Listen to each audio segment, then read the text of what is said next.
기업 IT 프레임워크 11번째 시간입니다.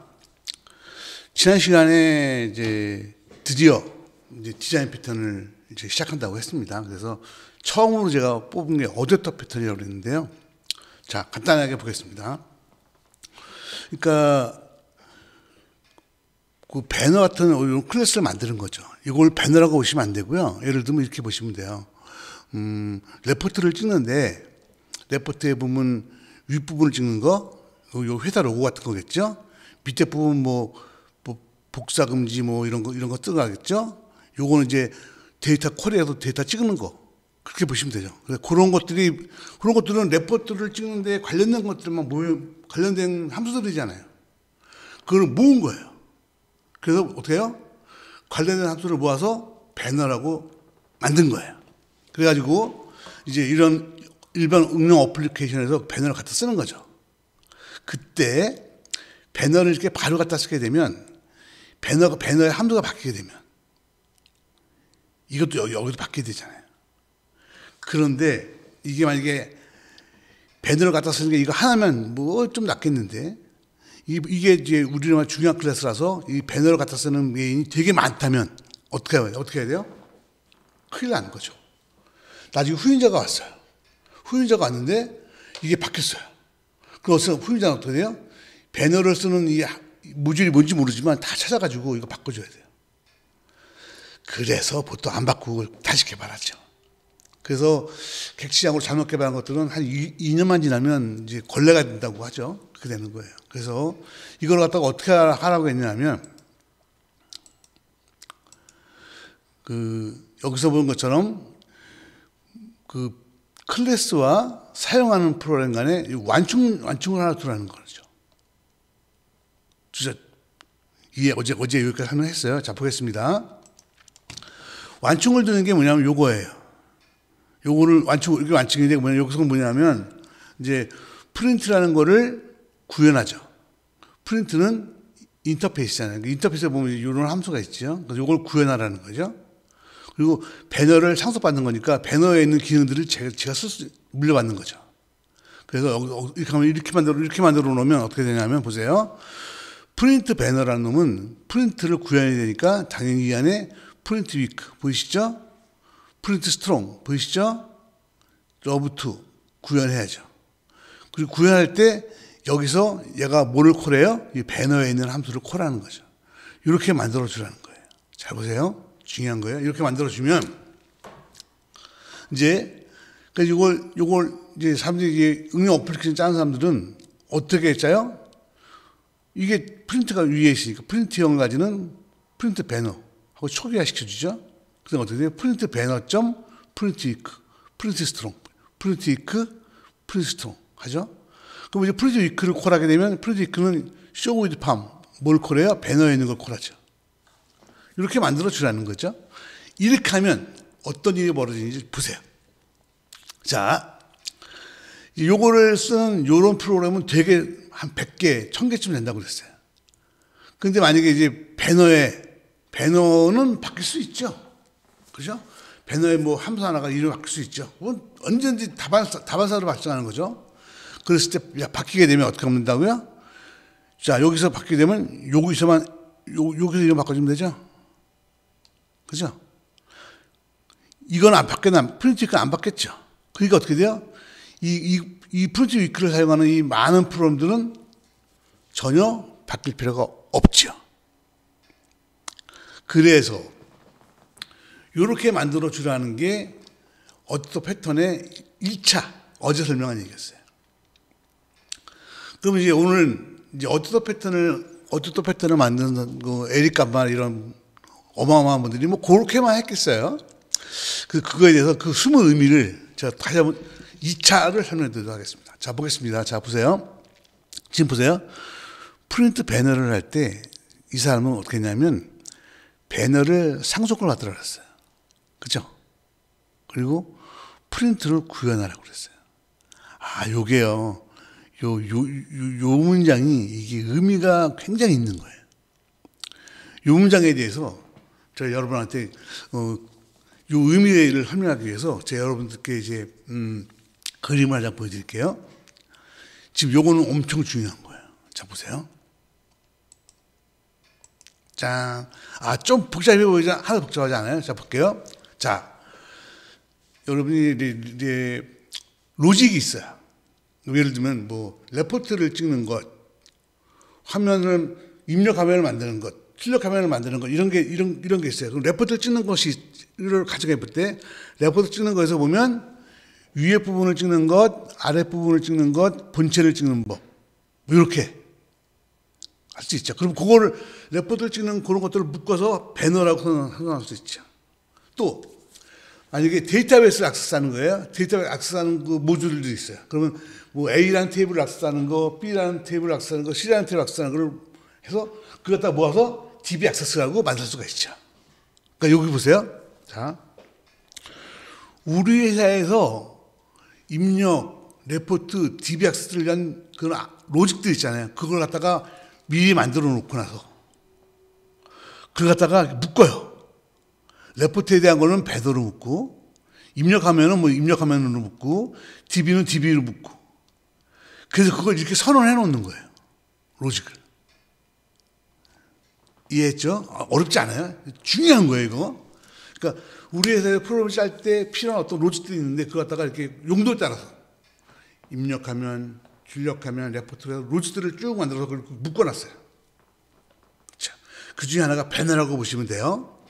두 번째, 이거를 이제 출력할 때, 이거를 사용하는 함수 이름은 프린트. 프린트는 뭐냐면요, 이런 거죠. 이거는, 레포트를 출력하는 함수 이름을 정하는 거죠. 입력화면을 하는 함수 이름은 또 따로 정하죠. 출력화면은 따로 정하고, 데이터베이스 액세스하는 건 따로 정하죠. 자, 지금 볼게요. 그래서 요거는 뭐냐면, 여기서 프린트라고 한 거는 뭐냐면, 예를 들면 레포트를 찍을 때 쓰는 함수 이름을 정한 거예요. 요거는 뭐냐면, 레포트를 찍을 때 쓰는 로직을 정한 거예요. 그래서 그걸 두 개를 묶어놨죠. 하나는 배너라는 이름으로 로직을 묶은 건, 그리고 함수 이름들을 뭘로 정하라고 해서 함수 이름들을 정해놓은 거를, 이제 예를 들면 레포트의 경우에는 프린트라고 정해놓은 거예요. 정해놨죠. 이렇게 정해놓고 나면 이해는 거예요. 예를 들어 볼게요. 자, 레포트인데 공장에서 레포트를 찍는 거다. 그러면 어떻게 하면 돼요? 이렇게 하면 얘는 이거를 임플리멘트하고 요거를 상속받게 만들면 되죠. 왜냐하면 요거는 뭐예요? 공장에서 쓴 레포트를 찍기 위한 레포트 로직이고, 요거는 레포트를 위한 함수 이름을 정해놓은 거니까. 그럼 어떻게 하면 돼요? 이렇게 하면 얘는 누구든지 어떻게 짤 수밖에 없어요? 함수 이름은 다 이렇게 정해지죠. 100%. 그죠? 그리고 요거 함수에서 뭐를 콜하느냐? 그거는 이제 그때 와서 이 로직 중에서 적당한 거를 연결시키면 되죠. 자, 이번에 볼게요. 인사관리예요. 인사관리도 레포트는 마찬가지죠. 레포트는 이름을 항상 어떻게 한다고요? 이렇게 한다고 했죠? 그러면 인사관리도 이거를 짠 사람과 이거를 짠 사람이 달라다고 치더라도 레포트를 찍는다 그러면 어떻게 돼요? 무조건 이 사람도 이 함수를 쓸 거고 이쪽 사람도 이 함수를 쓸 거예요. 함수는 똑같죠. 그리고서 어떻게 돼요? 로직은 달라지겠죠. 그죠? 인사함수에서는 뭐 대가를 찍을 때 같을 수도 있고 다를 수도 있지만 어쨌든 로직이 있어요. 여기서 보면 이제 여기서는 요거 이제 만약에 레포트를 찍는 거다 그러면 레포트를 찍는 함수는 프린트로 정했고 레포트를 찍는 로직은 배너로 정했어요. 그러면 공장에서 레포트 찍는 거, 인사에서 레포트 찍는 거는 이렇게 만들면 되죠. 그렇게 되면 어떻게 돼요? 자, 보세요. 어떤 개발자가 오더라도, 누가 개발하더라도 그 개발자는 어떻게 돼요? 자기가 공장 찍을 때는 함수 이름을 요걸 쓰게 돼요. 똑같이 쓰게 되죠? 그리고 로직도 어떻게 돼요? 정해진 로직 중에 하나를 쓰게 되죠. 그러고 만약에 그러고서 이렇게 만들어 놓고 나면 그 다음에 이제 여기서 이렇게 짜는 거죠. 이렇게 잡으세요. 짰어요. 그 만약에 이런 게 바뀌었다. 이쪽에 영향을 안 미치잖아요. 이해가 되세요? 여기서 해결하니까. 여러분, 지금 이해하셨는지 모르겠는데, 디자인 패턴이라는 거는요, 지금 이런 걸 얘기하는 거예요. 디자인 패턴에서 나오는 어댑터 패턴이라는 콘셉트는요, 지금 그분들이 에릭 까마나 세 분인데, 그분의 이름들을 기억 못하지만, 그분들이 우리한테 이 어댑터 패턴이라는 걸 말을 했을 때는, 우리 보고 어떻게 짜란 얘기냐면, 이렇게 짜란 얘기예요. 자, 우리 회사에서 프로그램을 개발하기 전에 뭐를 해야 돼요? 막 레포트를 찍는다. 레포트에 관련된 함수들을 다 만들어 놓고 그걸 클래스로 묶어놔. 그게 이제 배너예요. 그 다음에 레포트를 찍는 함수들은 뭘 하라고 함수 이름을 정해놓고 그걸 인터페이스로 정해놔. 그게 프린트예요. 그리고서는 어떻게 해요? 만들어 놓는 거죠. 예를 들면 공장에서 레포트를 할 때, 요 함수를 쓰고 어떤 로직을 쓴다. 인사에서는 어떤 함수를 쓰고 어떤 로직을 쓴다. 이렇게 정해놓는 거예요. 여기까지가 뭐죠? 여기까지가 IT 프레임워크예요. 그러면 이제 되어 있는 사람들은 와서 이거 복선은 그냥 이렇게 짜면 되잖아요. 그죠? 이쪽이 바뀐다고 해서 여기 영향을 미치나요? 안 미치죠. 그리고 어떤 개발자가 들어온다고 해서 이름을 지 맘대로 할 수 있나요? 그렇지 않죠. 어떤 개발자가 들어온다고 해서 로직을 지 맘대로 막 정의할 수 있나요? 아니죠. 로직은 여기 정해져 있으니까 여기가 없으면 어떻게 해야 돼요? IT 프레임워크 개발자한테 요청해야죠. 이거 만들어 달라고. 그럼 그 사람은 그래 필요하겠구나. 그럼 여기서 만들어서 여기서 집어넣어 주죠. 넣어주면 그 다음에 여기서 사용하는 거죠. 그렇게.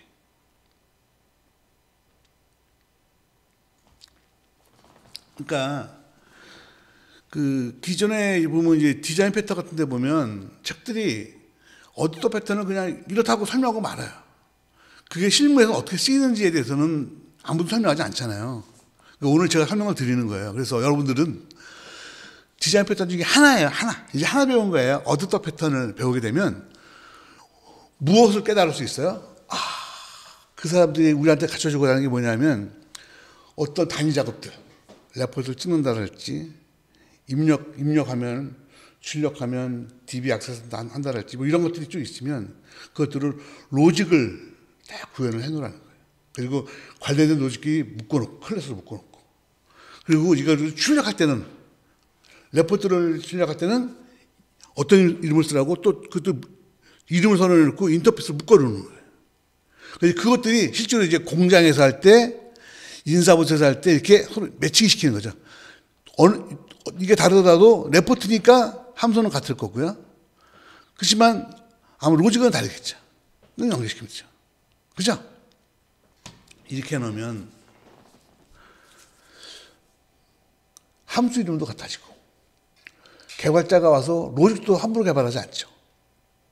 개발자는 와서 뭘 하죠?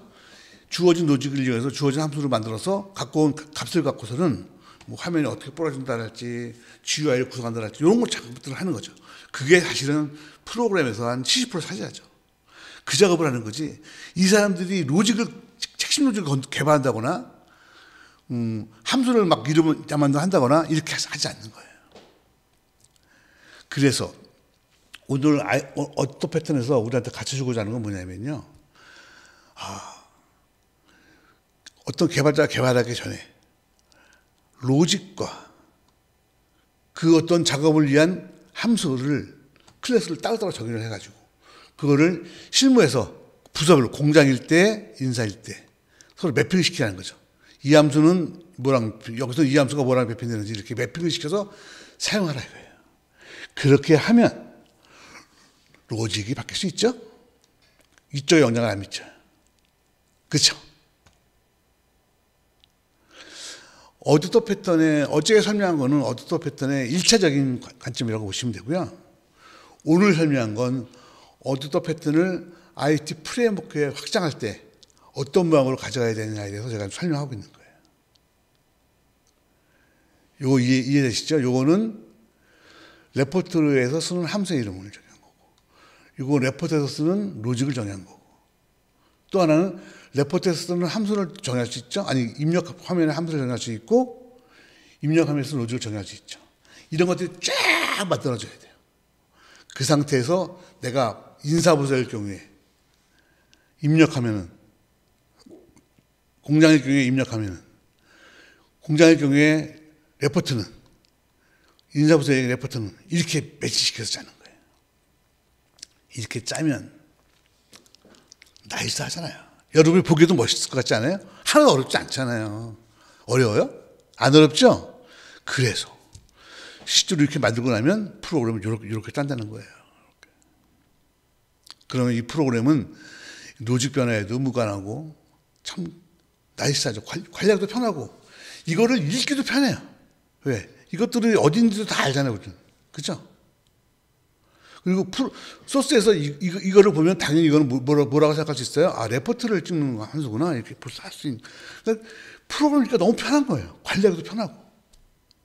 그래서 저는요, 디자인 패턴 중에서 제일 일바따로 뽑은 게 어댑터 패턴입니다. 그래서 어댑터 패턴에 보면, 여러분이 어댑터 패턴에 보면 여기 프린트 배너 할 때 익스텐디드 배너 임플리먼트 프린트라는 요 구절을 에릭 가마나 이런 분들이 요 프린트 배너를 만들 때 이렇게 썼을 때 요 사람들이 요거를 쓴 의미를 알아야 돼요. 여지껏 설명했죠? 이해하셨을 거라고 보고요. 어댑터 패턴은 저 개인적으로는 실제로 실무에서 많이 썼던 거예요. 그러니까 지금 예를 들은 거 화면, 입출력 화면, 레포트, DB 액세스하는 거 할 때 어댑터 패턴을 적용하게 되면요. 어댑터 패턴을 적용하게 되면 너무나 체계적으로 관리할 수 있게 돼요. 여러분이 전혀 어렵지 않다라는 거를 여기서 보면 이거 보실 수 있죠? 이건 이름만 정하는 거고, 이건 로직만 정하는 거고. 그리고 부서에서 그걸 연결시키는 거고. 그리고 개발자는 그거 갖다 쓰는 거고. 자, 오늘 어댑터 패턴의 큰 그림까지, 여기까지 해서 어댑터 패턴을 마치고요. 다음 시간에는 디자인 패턴의 다른 패턴을 갖고 또 설명을 드리도록 하겠습니다. 네, 수고하셨습니다.